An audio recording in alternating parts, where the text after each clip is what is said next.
They're big, they're bold, and they're destroying one of Bath's most famous beauty spots.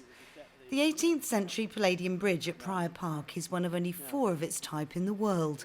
It's built over 3 lakes, all man-made in the 18th century. To be able to get right inside, and there's no way we can control them. Where they're standing, the middle lake has had to be drained. Its banks are crumbling.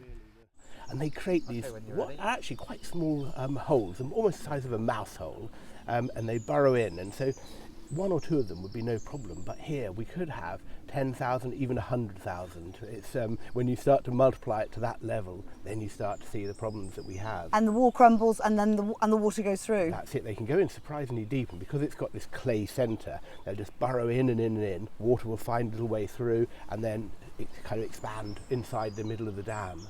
Here in Bath, it's costing the National Trust over £2 million to sort out the problem, and there's still £100,000 to raise.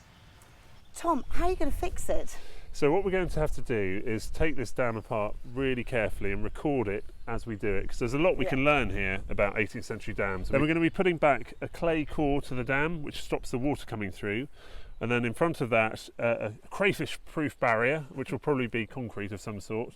And then the wall in front of that, so we'll be retaining this historic wall. It's just not possible to get rid of them all, so containing them and relying on nature could also be part of the solution.